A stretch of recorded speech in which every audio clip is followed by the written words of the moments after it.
सर्वेभ्यो नमः।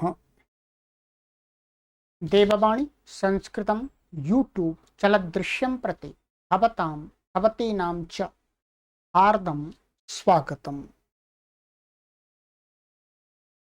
मित्रों, अष्टाध्यायी भाष्य प्रथमावृत्ति चतुर्थः अध्यायः, कक्षा संख्या 3 को आज पढ़ेंगे। 2 कक्षाएं हमने आपको पढ़ा दी हैं, तीसरी कक्षा पढ़ेंगे। प्लेलिस्ट में कॉलम बना दिया है, अष्टाध्यायी भाष्य चतुर्थोध्याय, ठीक है। उसमें ये आपको सभी कक्षाएं प्राप्त हो जाएंगी और देववाणी संस्कृतम ऐप के अंदर भी आप पढ़ सकते, ठीक है। अधिक जानकारी के लिए आप सभी पाठक मानवा इन व्हाट्सएप नंबरों पर संपर्क करें, देववाणी संस्कृतम टीम का सहयोग लें। चलिएगा, पुस्तक को ओपन कर लीजिएगा। गत कक्षा में मैंने आपको कुमारी शब्द की सभी संबोधन सहित सभी विभक्तियों में रूप बना करके आपको बता दिए। इसी प्रकार से गौरी और शारंगरबी अर्थात दीर्घ ईकारांत स्त्रीलिंग शब्द जितने भी संस्कृत भाषा में हैं, उतने सभी के अब आप आराम से रूप निर्माण कर सकते हैं। रूप निर्माण अर्थात उनकी व्युत्पत्ति कर सकते हैं कि ये कार्य ऐसे हुआ, इसमें ये ऐसे हुआ, ठीक है। अब ये जो सूत्र ऊपर से चला आ रहा है, ज्ञा प्रातिपदिकात, हमने गी माने गीबंत, गीशंत और गीनंत के तो उदाहरण देख लिए, ठीक है। अब आता है आप। आप का अर्थ क्या था? टाप, डाप, चाप, ये बताया था। टाप प्रत्ययांत, डाप प्रत्ययांत, चाप प्रत्ययांत। तो आज हम जो डाप प्रत्यांत, चाप प्रत्यांत और आपके टाप प्रत्यांत शब्द हैं, उनके रूपों को पूरा सभी विभक्तियों में बनाएंगे। गुरुजी ने यहाँ पर बनवाया। चलिएगा, आइएगा, यहाँ पर दिया था गुरुजी ने टाप का दिया था। सबसे पहले क्या दिया था? टाप प्रत्यांत शब्द जो स्त्रीलिंग का है, ठीक है। ये टाप प्रत्यय कहाँ होगा? ये आगे होगा, आगे सूत्रों से, जैसे गीश और गीन और गीप हुए हैं आगे, वैसे ही ये भी होगा। इसका यहाँ पर गुरुजी ने दिखाया खट्वा, खट्वे, खट्वाह, ये प्रथमा विभक्ति हो गई। खट्वाम, खट्वे, खट्वाह द्वितीय विभक्ति है। खट्वया, खट्वाभ्याम, खट्वाभिः तृतीया विभक्ति है।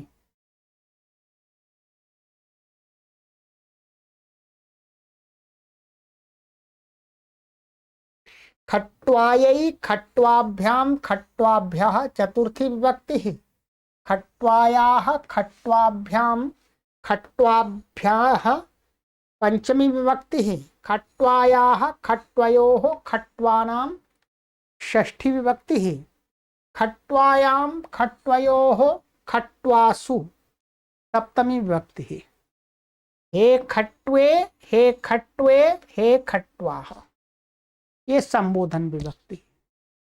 इनके रूपों का आज निर्माण करेंगे खट्वा शब्द से सभी विभक्तियों में, सभी वचनों में, ठीक है। चलिएगा, यहां पर गुरुजी ने पीछे परिशिष्ट में सिद्धि कराई थी, जैसे कुमारी, वैसे ही इसकी भी कराई थी। ये आ जाइएगा, ये देखिए, यहां गुरुजी ने पूरा बना के दिखाया।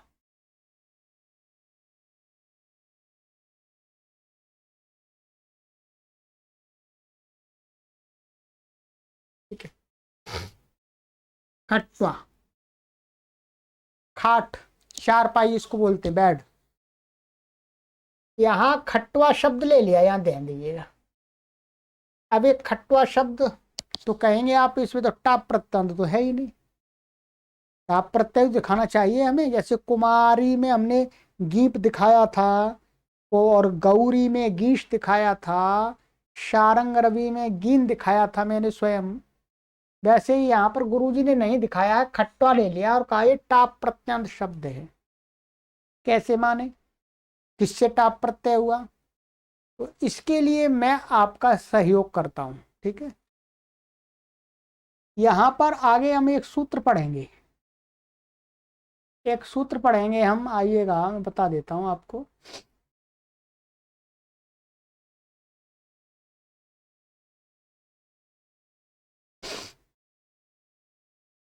ये आएगा सूत्र संख्या 4, इसी में आगे हम पढ़ेंगे सूत्र संख्या 4। सूत्र है अजाद्य तष्टाप। ये टाप प्रत्यय करने वाला मुख्य सूत्र है, और भी है परंतु ये मुख्य सूत्र है।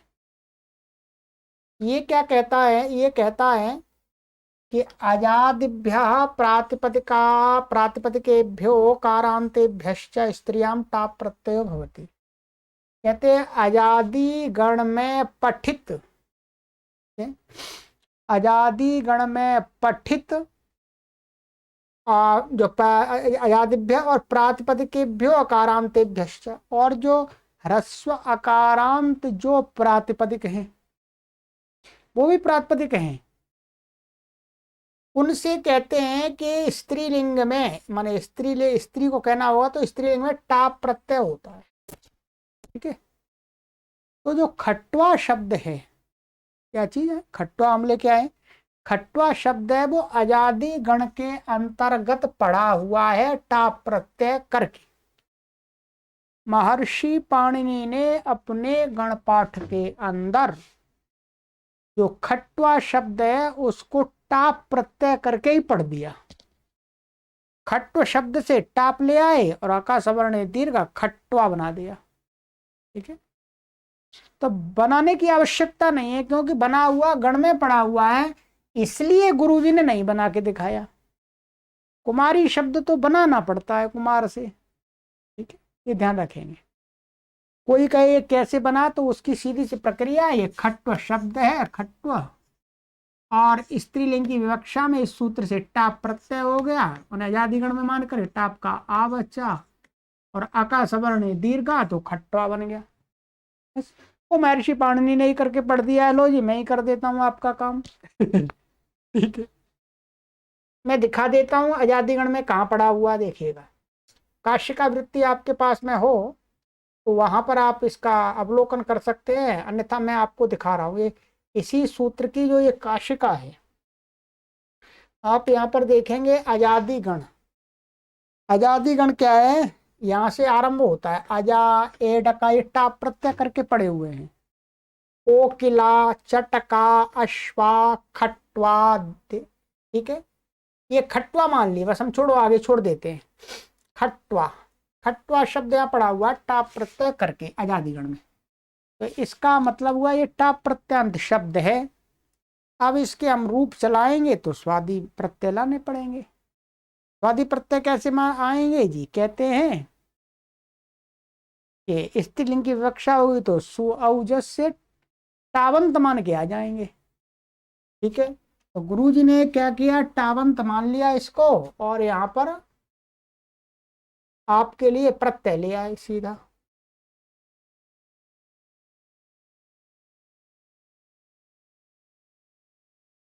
देख लीजिएगा जी। तो ये खट्वा और सु सारे सूत्र लगेंगे। जैसे भागा में हमने स्वादि उत्पत्ति की थी, वैसे ही कुमारी में भी भागा की स्वादि उत्पत्ति को ध्यान रखेंगे। सबसे पहले जो स्वादि उत्पत्ति की थी उसके जो मुख्य मुख्य सूत्र है वो सभी लगेंगे। तो स्वादि उत्पत्ति करके एक वचन की विवक्षा में क्या आ गया? सु आ गया, पूर्वत होकर सब कुछ। अब क्या है? सु का स बचा, ये सु भी कह सकते हैं, सु और सु भी कह सकते हैं, कित संज्ञा स बचा। अब इसकी अप्रयुक्त एकाल प्रत्यय से इसकी अप्रयुक्त संज्ञा है, अप्रयुक्त संज्ञा है। इसके से क्या हो जाएगा? हल्गाभ्यो दीर्घात सुतिस्य प्रयुक्तम हल। ये मैंने कुमारी पे पढ़ा दिया था, माने हलंत और गीवंत और आवंत। आवंत है ये, आवंत का अर्थ है टावंत, चावंत, डावंत, टावंत। तो दीर्घ आवंत, तो ये दीर्घ है। दीर्घ आवंत से उत्तर अपृक्त सु। अपृक्त सु का लोप हो जाता है, अपृक्त सु के सका। तो सका लोप हो गया, अलगाम दो दीर्घ सुत स्पृक्तम, सु का लोप होकर के क्या बन गया जी, बोलो, खटवा। अब सोइएगा आराम से। ठीक है, तो ये खटवा बन गया।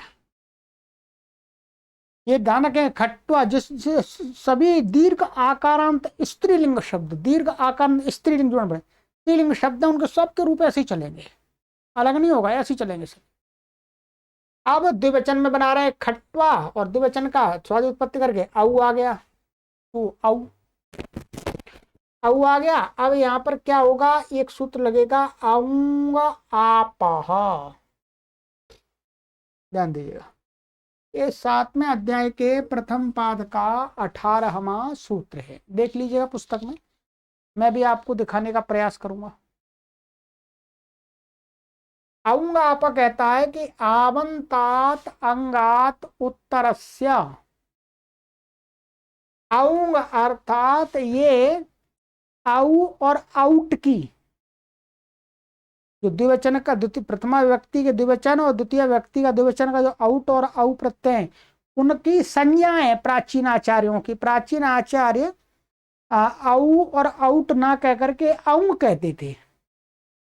महर्षि पांडे ने औंग, उनको औ और आउट को औंग बोला, तो औंग के स्थान में शी आदेश हो जाता है, शी। तो यहाँ पर ये आवंत है, तो आवंत से उत्तर औ को क्या हो जाएगा, शी हो जाएगा, शी आदेश हो गया, तो क्या बना, खट्वा शी, शकी संज्ञा हो जाएगी, लशक को तद्धिते, और ई बचा। अब यहाँ पर क्या हो जाएगा, ध्यान रखेंगे, यहाँ तो गुरुजी ने ऐसे कहते खट्वा ई। अब यहाँ पर वस्तुतः सबसे पहले लगता है यहाँ पर आद गुणा। क्या लगता है जी, आद गुणा प्राप्त हो रहा है, खट्वा और ई क्या प्राप्त हो रहा, आद गुणा। उसका भी अपवाद है, उसका अपवाद है प्रथमयोः पूर्व सवर्ण। क्या है, प्रथमयोः पूर्व सवर्ण। मैंने पिछली कक्षाओं में पढ़ा है, हमने 2 कक्षाओं में। प्रथमयोः पूर्व, प्रथमा विभक्ति और द्वितीय विभक्ति क्या है, पूर्व सवर्ण दीर्घ एकादेश है, अक से उत्तर।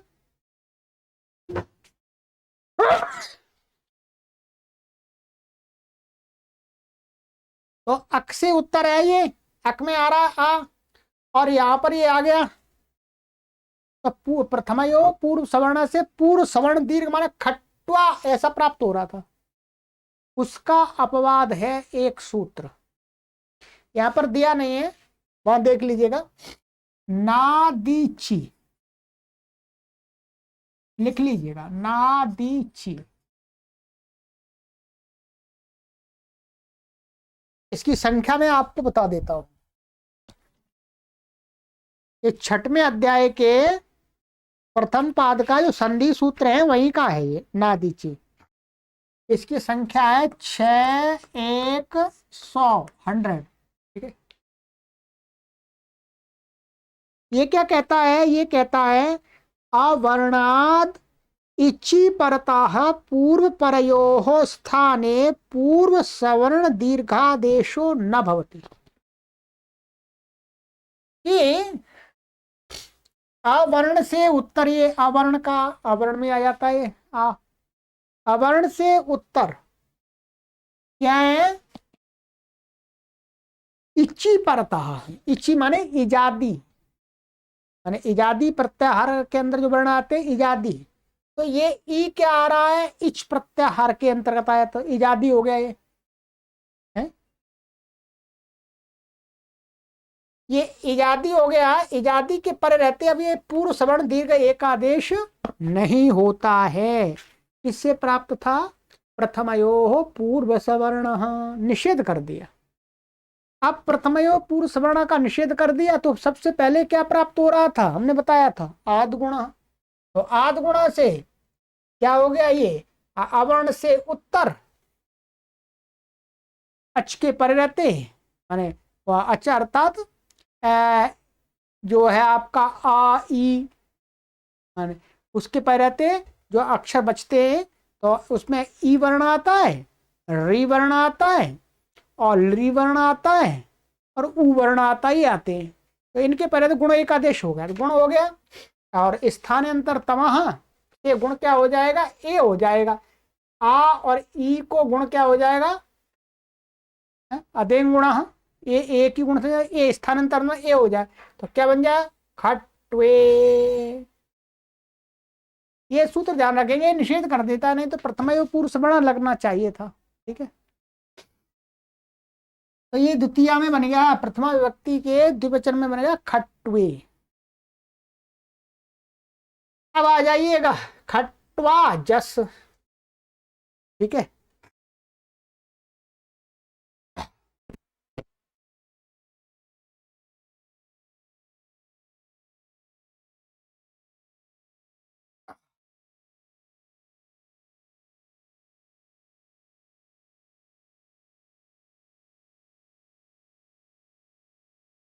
चलिएगा, तो खटवा जस यहां पर आ गए थे। यहाँ पर एक मुझे शंका हो रही थी, इसलिए मैंने काशिका पुस्तक को देखा, और वो शंका बिल्कुल सही है, आप भी समझ लीजिएगा। यहाँ पर हम बहुवचन का जस प्रत्यय लाते हैं, क्या लाते हैं, जस आ गया, जस का ज की संज्ञा हो जाती है चुटू से, तो अस बचता है। अब यहाँ पर पुस्तक के अंदर क्या लिख दिया है, प्रथमयोः पूर्व सवर्ण, ये लिख दिया है, परंतु ये बिल्कुल भी सही नहीं है, इसीलिए मैंने काशिका को भी देखा है अभी। ठीक है, यहां देखिएगा खटवा और अस, ये हो गए। अब यहां पर सबसे पहले क्या प्राप्त होता है, यहां पर सबसे पहले प्राप्त होता है अकाह सवर्णे दीर्घ। क्या प्राप्त होता है, अकाह सवर्णे दीर्घ, लिख लीजिए, देख लीजिएगा पुस्तक में भाई, सभी सूत्र आसपास में, अकाह सवर्णे दीर्घ, ये प्राप्त होता है। की संख्या भी मैं आपको बता देता हूं, अकाह सवर्णी दीर्घ की। ये प्रथमावृत्ति में 6,1,97 97 सूत्र है। अका सवर्णे दीर्घ मना अका उत्तर से सवर्ण दीर्घ से सवर्ण सवर्णे दीर्घे परता पूर्वपरयो स्थाने दीर्घादेश भवति। तो यहाँ पर देखिए, इधर भी आ है और इधर आ है, दोनों सवर्ण हैं, सवर्ण परे है, और ये अक से उत्तर है, दीर्घ प्राप्त होकर के भी बन जाएगा, परंतु नहीं, इसका अपवाद है। इसका अपवाद क्या है, प्रथमयोः पूर्व सवर्ण, कि प्रथमा विभक्ति में अक से उत्तर क्या होगा, माने इच के आजादी प्रत्यय के पहले रहते, इसने आजादी। ठीक है, तो आजादी माने अच्छा है, आजादी प्रत्यय पर पूर्व पर के स्थान में पूर्व सवर्ण दीर्घादेश होगा, माने ये वाला दीर्घ हो जाएगा तो भी ऐसे ही बनेगा, ध्यान रखिएगा। परंतु यहां क्या है, एक सूत्र हमने पिछली कक्षा में आपको पढ़ाया था, दीर्घा जसी च, दीर्घा जसी च, ये आपको पढ़ाया था 6,1, और इसकी संख्या है आपकी 101, 101 माने 101, 101वां सूत्र है। ये क्या कहता है, ध्यान रखिएगा, दीर्घ वर्ण से उत्तर, दीर्घ वर्ण से उत्तर इजादी ईजा प्रथमा विभक्ति के या द्वितीय विभक्ति के जो ईजादी प्रत्यय हैं उनके परे रहते और जस के परे रहते। प्रथमयो पूर्व सवर्ण नहीं लगता है, पूर्व सवर्ण दीर्घ एकादेश नहीं होता है, ये इसका मना कर देता है। ये अब ये दीर्घ है और ये जस परे है, तो यहाँ प्रथमयो पूर्व सवर्ण नहीं लगेगा, इसने निषेध कर दिया, निषेध कर दिया।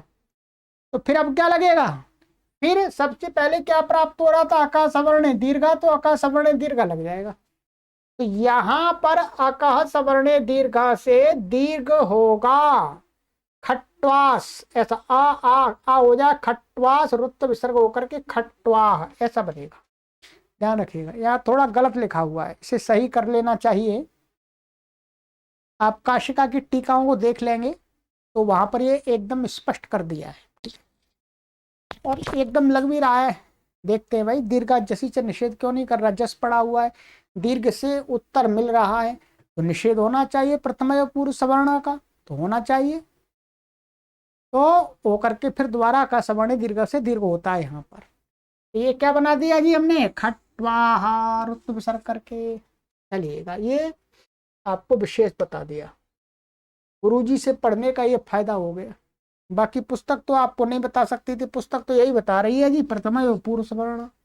ठीक है जी, प्रथम पूर्व सवर्ण लग रहा है, दीर्घ तो दिख ही रहा है पूर्व सवर्ण करने से भी दीर्घ दिख रहा है, अका सवर्ण दीर्घ से भी करने से दीर्घ दिख रहा है। तो इसलिए ये लाइव गुरुजी की विशेषता हो जाती है। जब हम गुरुमुख से पढ़ते हैं तो कुछ नई नई चीजें हमारे सामने आती हैं। चलिएगा, अब आता है द्विवचन, द्वितीय व्यक्ति का एक वचन का खट्वा अम पूर्वत ले आएंगे, द्वितीय व्यक्ति एक वचन। अब यहां पर क्या प्राप्त होता है, यहां प्राप्त होता है पहले अका सवर्ण दीर्घ, फिर उसका अपवाद प्राप्त होता है प्रथमयोः पूर्व सवर्ण। ठीक है, फिर उसका भी अपवाद है अमी पूर्व, अमी पूर्व इसका अपवाद हो गया प्रथमयो पूर्व सवर्ण का। कि अम के परे रहते तो पूर्व सवर्ण दीर्घ एक देश नहीं होता, पूर्व रूप होता है, पूर्व पर के स्थान में पूर्व रूप हो जाएगा, माने आ और आ को आ हो जाएगा। तो क्या बन जाएगा बोलो, खट्वाम। इस आ और इस आ को मिलकर के एक अलग से आ जाता है, पूर्व रूप इसको बोलते हैं। ठीक है, तो ये खट्वाम बन गया। और द्विवचन में क्या है, ये बिल्कुल ऐसा ही आ जाएगा, ये यहाँ पर आउट आ जाएगा, बस बाकी सारे सूत्र यही लगेंगे। द्वितीय व्यक्ति का जो कर्मणि द्वितीय आदि से वो लगेगा विशेष, और बाकी प्रथमा में बनाया था वैसे बन जाए खट्वे। ठीक है, बहुवचन में क्या बनेगा, खट्वाहा। जैसा यहां बनाया था वैसे ही यहां बनेगा बिल्कुल, यहां पर भी अका सवर्ण दीर्घ से दीर्घ होगा खट्वा। यहाँ क्या आ जाए, खट्वा और शस, ऐसा ही तो होगा जी, खट्वा और ये शस आ जाएगा। शस का भी अस्वच्छता है, अस्वच्छता है जी। ठीक है, खट्वा ये अस्वच्छता है। तो यहाँ पर बहुत सारी स्थिति है, पहले अका सवर्ण दीर्घ लगेगा, फिर प्रथम पूर्व सवर्ण, फिर दीर्घ जसी से निषेध हो जाएगा, फिर अका सवर्ण दीर्घ लग जाएगा। तो क्या बन जाएगा, खट्वा रुत्व विसर्ग होकर के। चलिएगा, ये बन गया आपका। अब आ जाइएगा खट्वाटा, तृतीय द्वितीय, प्रथमा व्यक्ति द्वितीय व्यक्ति कंप्लीट। अब खट्वाटा तृतीय ले आएंगे कर्ण आदि में जिसमें भी। ठीक है, तो खट्वाटा आ गया और टा। अब यहां पर क्या है, अच्छा आपको मैं एक सूत्र का अर्थ जो दिखाना चाह रहा था, पहले उसका अर्थ दिखा देता हूं, ये मैं दिखाना भूल गया। आऊंगा आपह, आऊंगा आपा का हिंदी में तो अर्थ बता दिया था, यहाँ पर आपके लिए मैंने पीडीएफ भी बनाई हुई है, उसको देख लीजिएगा। ये 7-1-18, ये क्या कहता है, आवंताद अंगात उत्तरस्य औंगाः स्थाने शी इत्ययम आदेशो भवति। आवंत अंग से मन आवंत वट्टावंत डावंत चावंत से अंग से उत्तर औंग ह स्थाने औंग के स्थान में शी इत्तेम शी आदेश हो जाता है। औंग इति किम प्रश्न होता है। तो औंग इति औ औट इत्येतयोः पूर्व आचार्याणाम संज्ञा, ये पूर्व आचार्यों की औ और औट की संज्ञा है, अर्थात पूर्व के आचार्य लोग औ और औट को क्या कहते थे, औंग। औंग में भी औ है, महर्षि पाणिनि ने उसको औ और औट कर दिया। ठीक है, तो ये बन गया था ये सूत्र का अर्थ। ठीक है, चलिएगा आ जाइएगा आप वहीं पर। अब हम चलते हैं खट्वा या तृतीया का।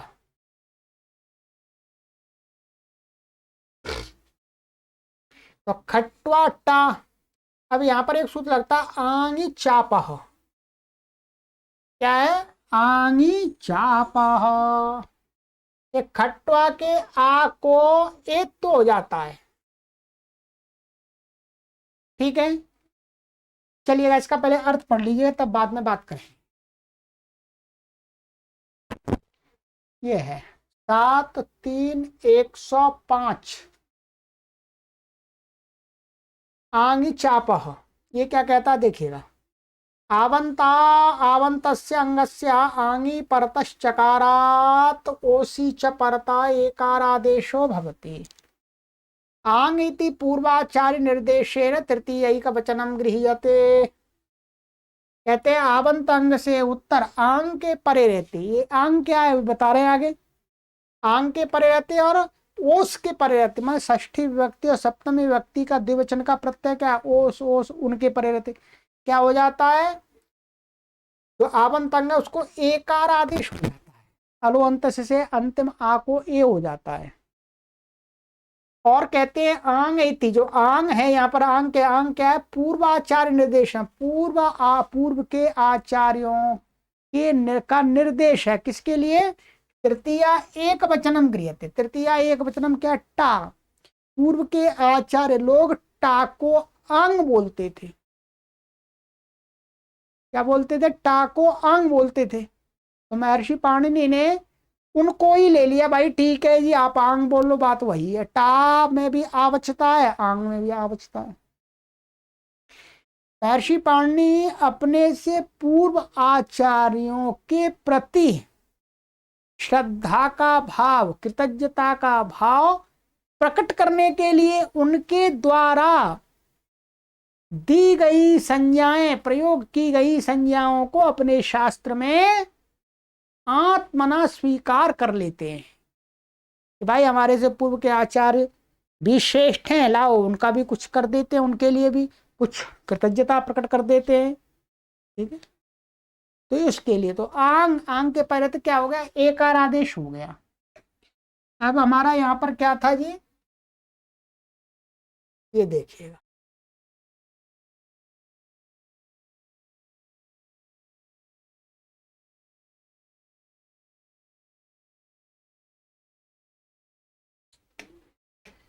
ये आवंत अंग है, टा है, ये टा को इसको या इसके परे रहते, इसको क्या हो गया, ए हो गया। फिर एचो यव खट्वे आ रहा टाका, एचो यवा यावा लग गया संधि होकर के आय हो गया, तो क्या बना, खट्वया। ऐसे बनता है खट्वया तृतीया का। अब आपको समझ में आ रहा होगा कि अच्छा जी रचनानुवाद कौमुदी में, प्रारंभिक रचनानुवाद कौमुदी में हम रटते थे, अब रटने की आवश्यकता ही नहीं है। कहीं गलत लिखा हुआ है तो हम उसको सही भी कर सकते हैं। कैसे बनता, खट्वया। अब द्विवचन में इसका तृतीया का खट्वाभ्याम, इसमें कुछ नहीं, खट्वा और भ्याम आ गया, जुड़ जाएगा, खट्वाभ्याम बन जाएगा। खट्वा भी, खट्वा और भिस आ गया, रुत विसर्ग होकर खट्वा भी, इसमें कोई नया सूत्र नहीं है, कुछ भी विशेष नहीं है।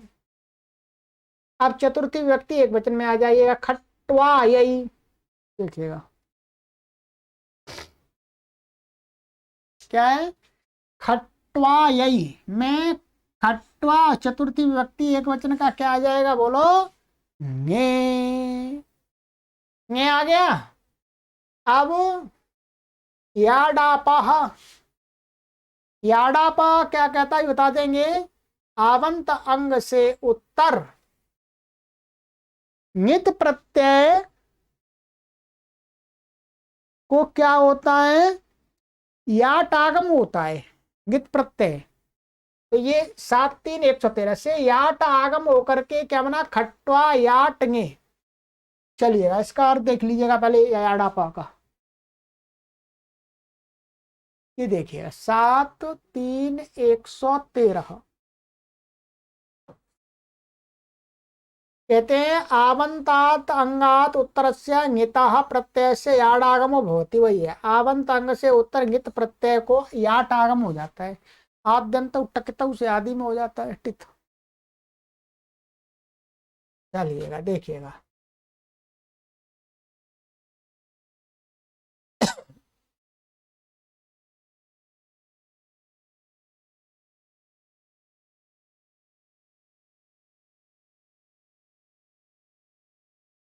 तो ये बन गया याट हो गया, तो खट्वा याट और ङे ऐसा हो गया। आदंत प्रत्यय सहज आदि में हो गया। इत की टकीत संज्ञा हो गई, ङकीत संज्ञा हो गई, ये बचा। ठीक है, अब यहाँ पर क्या है, वृद्ध रेची लग गया, याट का आ और ए वृद्ध रेची लग करके आई हो गया। तो खट्वा और यही, खट्वा यही बन गया यहाँ पर, और कोई विशेष नहीं, केवल एक ही सूत्र लगा हुआ है याडाप, और वृद्ध रेची से वृद्धि हो गई है। फिर द्विवचन में भ्याम और भ्यस के रूप पूर्व जैसे बन जाएंगे, कुछ भी परिवर्तन नहीं होना। खट्वाभ्याम, खट्वाभ्यस आ जाएगा चतुर्थी में, तो खट्वाभ्या बन जाएगा रुत्व विसर्ग होकर के। अब पंचमी विभक्ति एक वचन का देखिए, खट्वा पंचमी विभक्ति एक वचन का प्रत्यय क्या होता है, ngसी। ngसी आ गया। यहाँ पर क्या है, ये गित है, तो यहाँ पर भी याट आगम हो जाएगा एड़ापा से, तो क्या हो जाएगा, वो तो याट आगम होकर के खट्वा और ये याट है।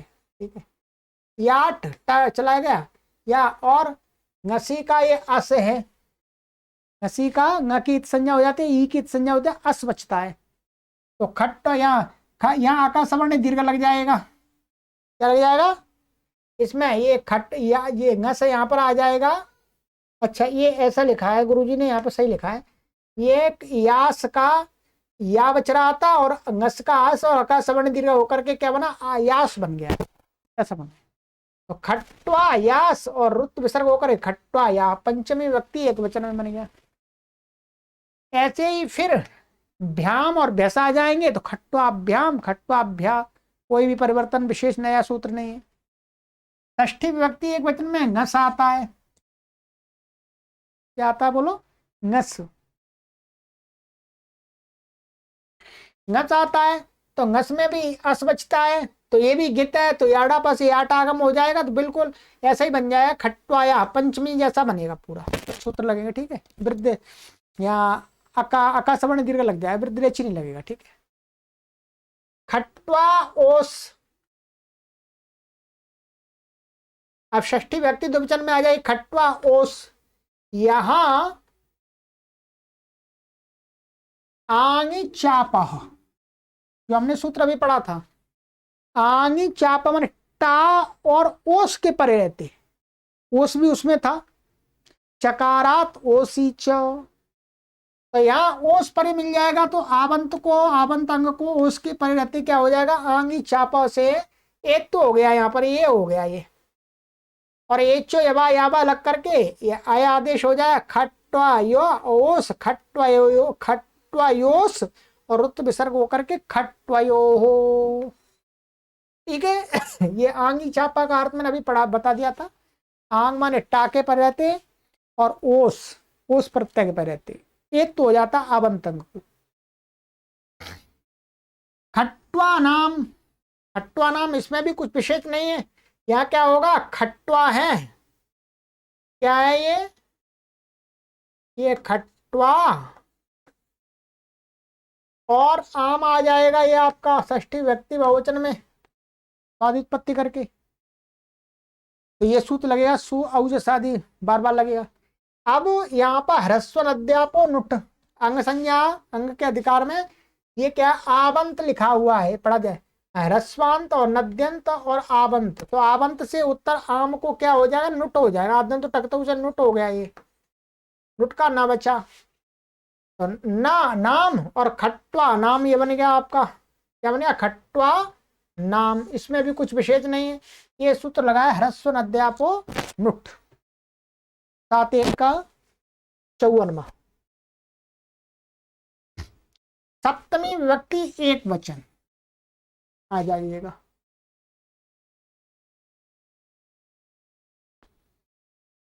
सप्तमी विभक्ति एक वचन में खट्वा नी आ गया।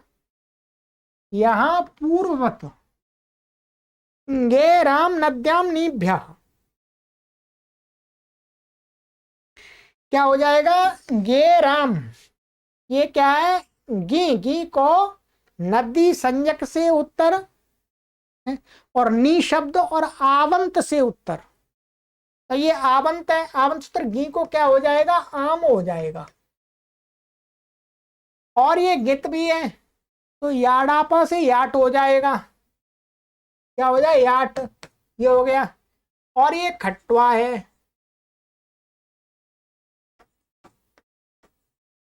ठीक है।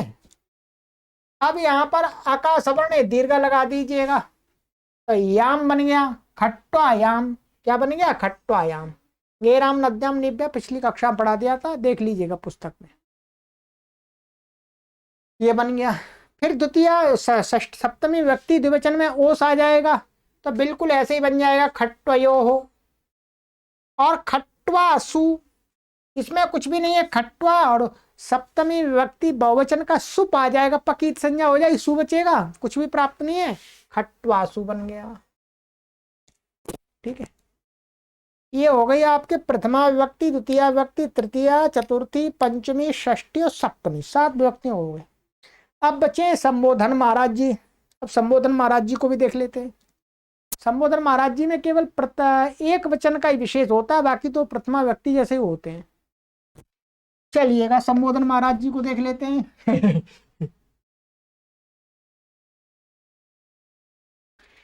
यहां पर क्या है, संबोधन में खट्वा और सु आ जाएगा, संबोधने च, संबोधने च क्या आ जाएगा, सु आ जाएगा। और एक वचनम संबुद्धि है, तो एक वचन में संबोधन आता, संबोधन में एक वचन आता, उसकी समुद्धि संज्ञा होती है। समुद्धि संज्ञा होने से क्या हो जाएगा, समुद्धौच। 7 3 106 ये कहता है, माने आवंत अंग को संबुद्धि के परे रहते क्या हो जाता है, एकार आदेश होता है। क्या होता है, एक, तो मैं अभी आपको अर्थ बताता हूं, अर्थ देख लीजिएगा संबुद्धौच का।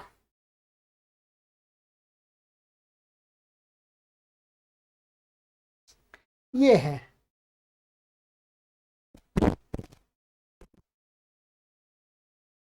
संबुद्धौच, 7 3 106। संबुद्धौच परता आवंतस्य अंगस्य एकार आदेशो होती, संबुद्धि के परे रहते आवंत अंग को एकार आदेश हो जाता है। अब एकार आदेश हो गया तो क्या बनेगा जी, सरल,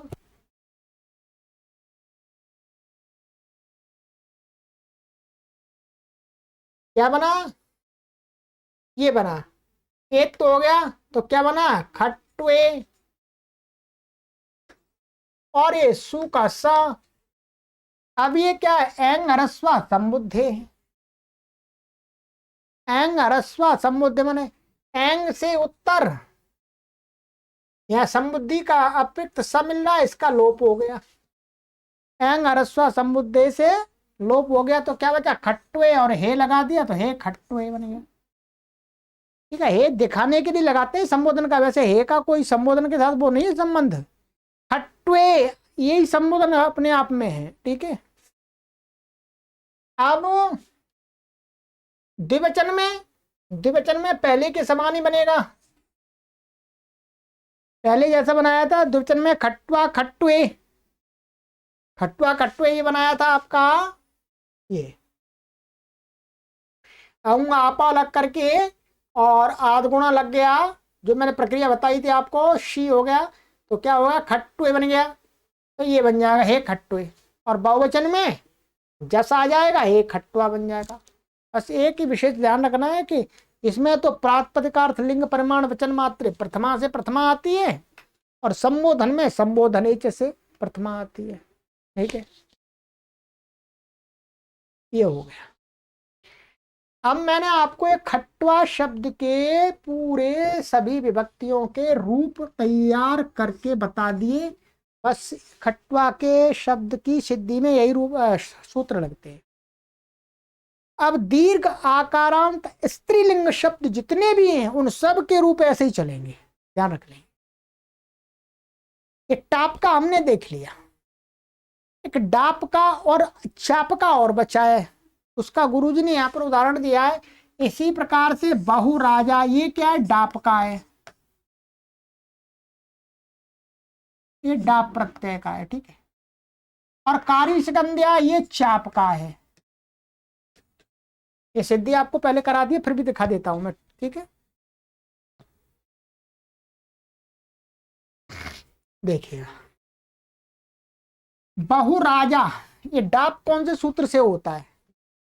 ये आगे एक सूत्र है, देख लीजिएगा।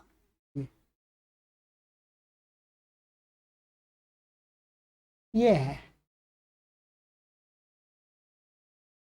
डाबु डाबुभ्या भाभ्याम अन्यतरस्याम, ये डाब प्रत्यय करता है, ऐसा मान लीजिएगा। सब इतना ही समझ लीजिएगा। यहाँ उदाहरण दिया है आपका बहु राजा, हाँ ये वाला नहीं, ये वाला दिया है यहाँ पर, ये तो ये वाला है बहु राजा, ये स्त्रीलिंग शब्द है बहु राजा। इससे डाब प्रत्यय होता है, डाब प्रत्यय होकर के क्या बनता है ये शब्द। हम अभी पूरी सिद्धि नहीं करेंगे इसकी, केवल ऐसा बहु राजन ऐसा शब्द है, इससे क्या हो जाता है, स्त्रीलिंग की विवक्षा में डाप प्रत्यय हो जाता है, विकल्प करके डाप का आ बचता है। ठीक है जी, यचिभम से इसकी भसंज्ञा हो जाती है, भसंज्ञा हो जाए यचिभम से। फिर भाष्य के अधिकार में, भाष्य के अधिकार में वहां पर एक सूत्र है टे है, वो टे कहता है डित प्रत्यय, डित प्रत्यय के परे रहते नकारा, वो भसंज्ञक टी का लोप होता है। इसका अर्थ देख लीजिएगा, ये देखिएगा यहाँ पर, ये सूत्र है, ये 6-4-143, ये कहता है भसंज्ञकस्य अंगस्य टेर लोपो भवति डिति प्रत्यय परता, डित प्रत्यय के पर रहते भसंज्ञक अंग के टी का लोप हो जाता है। टी क्या होता है, अचोन्त्यादि टी, अचोन्त्यादि टी से टी होता है वो। तो भसंज्ञक का, अब जो इसमें क्या था, तो मैंने आपको बताया था, ये डाप हो गया, तो बाहु राजन, और ये डाप का आ, टे से क्या हो गया, टी का लोप हो गया। टी क्या, अन्न की संज्ञा है, टी आ का लोप हो गया, तो क्या बना, आ इसमें मिल गया बहु राजा, ऐसा बन गया, स्त्रीलिंग बन गया ये। अब इससे स्वादि उत्पत्ति करेंगे, वही सारी प्रक्रिया जैसे खट्टवा में लाए थे वैसे इसके रूप चलाइए। बहुराजा बहुराजे बहुराजा बहुराजाम बहुराजे बहुराजा बहुराजया बहुराजा राजाभ्याम बहुराजाभिः बहुराजायै बहुराजाभ्याम बहुराजाभ्यः बहुराजायाः बहुराजाभ्याम बहुराजाभ्यः बहुराजायाः बहुराजयोः बहुराजानां बहुराजायां बहुराजयोः बहुराजासु हे बहुराजे हे बहुराजे हे बहुराजा। इस प्रकार से आप बनाइएगा, ये गृह कार्य आपको ये बनाना है। बहुराजा मैंने शब्द बना के दे दिया आपको, अब इसके आपको रूप चलाने सभी सातों विभक्तियों में जो खट्टवा के समान। ठीक है, ये तो होगा। ऐसे ही चाप प्रत्यय होता है, चाप प्रत्यय, आगे सूत्र आएगा, एक सूत्र है यंगश्चाप, यंगश्चाप, ये चाप प्रत्यय होता है इससे। तो इसकी सिद्धि हमने क्या की थी, कारीश गंध्या आपको बताई थी। क्या बताई थी, कारीश गंध्या, यही थी। कारीश गंध्या में ये जो आ है चाप प्रत्यय का है, ये पूरी सिद्धि मैंने आपको पहले करा दी है, ठीक है।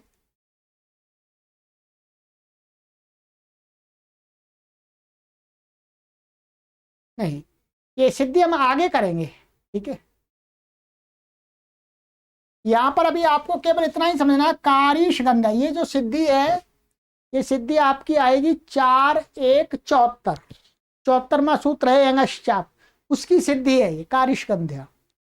तो बस अभी आपको ये देख लेना है कि कारीश गंधी की ये सिद्धि में यहां पर ये कारीश गंध्य शब्द बन जाता है, कारीश गंध्य। अब यहां पर क्या, स्त्रीलिंग की विवक्षा होने से, यंगंत होने के कारण से चाप प्रत्यय हो जाता है, चाप। सिद्धि तो आगे सीखेंगे, इसको वास्तव में अभी कोई आवश्यकता नहीं है, केवल अभी जो मेन चीज है उसको देख रहे हैं मुख्य। तो कारीश गंध चाप आ गया, चाप का ये आ बचेगा और आकाशवर्ण ने दीर्घ लग करके क्या बन जाए, कारीश गंध्या। अब यहां पर सु ले आएंगे, स्वादि उत्पत्ति करेंगे, फिर कारीश गंध्या के भी रूप बनाएंगे इसी प्रकार से। तो ये दो शब्दों के रूप बनाने के लिए मैं आपको गृह कार्य दे रहा हूं, ये आपको गृह कार्य है, ठीक है। आज इसका गृह कार्य दे रहा हूं, पिछली कक्षा में आपको गौरी और शारंग रवि का दिया था, ध्यान रखिएगा। अब इनके आपको बहुराजा कारीश गंध्या, ये है डाप प्रत्यांत, ये चाप प्रत्यांत। अब आप इनके भी 7 विभक्ति और संबोधन विभक्ति सहित रूप बनाइएगा, ये आपका गृह कार्य है, ठीक है।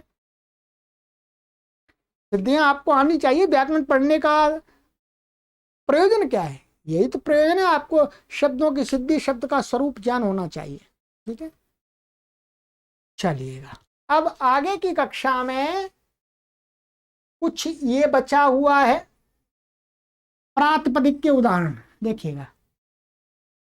गीवंत, गीशंत, गीनंत, डावंत, चावंत और डावंत, अट्टावंत, इनके तो उदाहरण हमने बना लिए। अब प्रातिपदिक का उदाहरण और दिखाना है। प्रातिपदिक का गुरुजी ने सरल दिखा दिया है, दृशद, दृशदौ, दृशदा, ऐसा दिखा दिया, उसमें कोई सूत्र लगता ही नहीं है, प्रत्यय जोड़ते जाना होता है, ठीक।